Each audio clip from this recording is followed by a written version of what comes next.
Sadness keeps you in the past. Anxiety locks you in the future. Neither let you breathe in the present. If you've ever laid in bed, staring at the ceiling, heart pounding, mind racing, wondering why you feel like you're drowning in emotion, can't even name, well, you're not alone. People confuse sadness and anxiety, treat them the same, numb them the same. They come from two completely different places. If you're new to the channel, my name is Josh McCauley. I'm an online fitness and sobriety coach.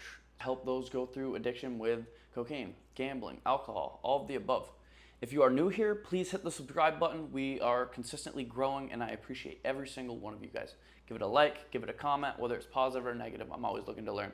But let's get into the video. Portion of the video, we are going to break down the science of sadness versus anxiety. I went to school for electrical engineering, so I was constantly anxious during school. Much so that during final weeks, I thought I was having a heart attack when I was going to sleep. I went to the hospital and they're like, no, you just have anxiety. A lot of people are in similar boat, so I'm going to break it down and show you how the mind works with these two things. Sadness is your brain's way of processing loss, stillness. It slows you down to reflect, tied to the past, regret, breakups, trauma, failure. While anxiety is quite the opposite. Loud, fast, racing thoughts, pounding heart. It's your brain's warning, preparing itself for something that hasn't even happened yet. Sadness whispers to you, what's the point? While anxiety screams to you, what if it goes wrong? Many times you find yourself worrying about that big interview you have at work. That's all you can think about. You're thinking about everything that can go wrong. You're studying for an exam and all you can think about is, what if I fail? What if this happens? What if that happens? Sadness, you focus on the past. What's the point? I failed before. Why should I get up and try again? Brain sadness is often linked to low serotonin. You feel heavy, tired, numb. You don't want to keep going. Anxiety, that is based on cortisol and adrenaline running through your mind. You feel wired, but at the same time exhausted. Restless, but paralyzed at the same time. You guys to know that it is okay to be anxious. It's okay to be sad. That's one thing that I learned getting sober. Feel your emotions. But if you are aware of the things that go on in your body, you are more prepared to handle them. Ways to handle anxiety. There are ways to handle sadness. There are ways to handle happiness.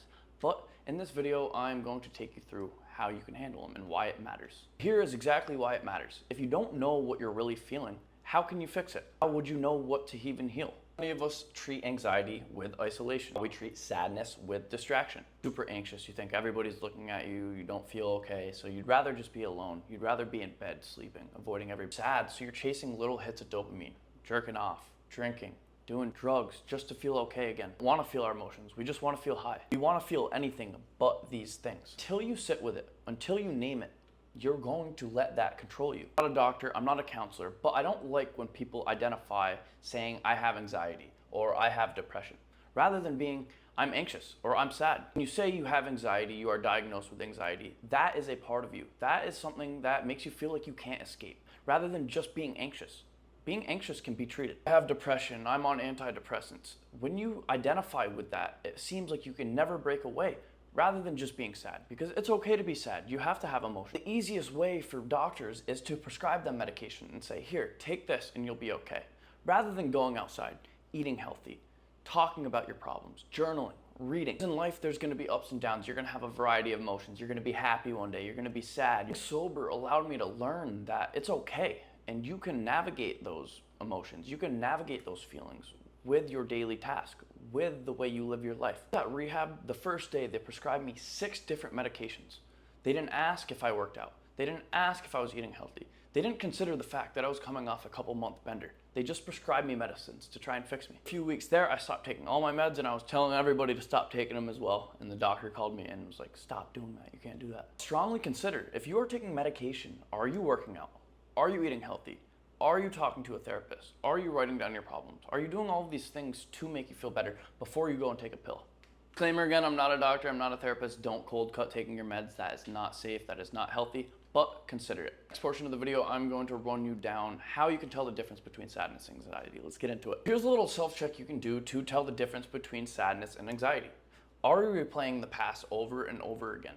That would be sadness. Are you obsessing over what might go wrong? That job interview, that presentation, that is pure anxiety. Sadness, you need to have compassion for yourself. While anxiety, you need to be grounded. You need to look in the present. You need to focus on what is surrounding you. Both need space, structure, healing routines. That is something that I can help you with, or I can make another video on it. One is just movement, exercise, therapy, sobriety. That's a huge one that no one wants to do. Alcohol is one of the leading causes to anxiety. Even if you've quit for a month, it can still affect the chemicals in your brain.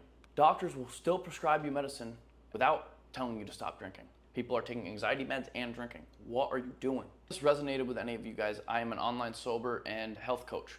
DM me START on Instagram, @JoshMcCauley_. You can find it in the description of this video. I appreciate every single one of you guys. Thanks for tuning in. Please hit the subscribe button if you like this content or if you want me to keep it coming. Please like, comment, positive or negative. I'm always looking to learn. But thanks guys. Stay tuned for another video.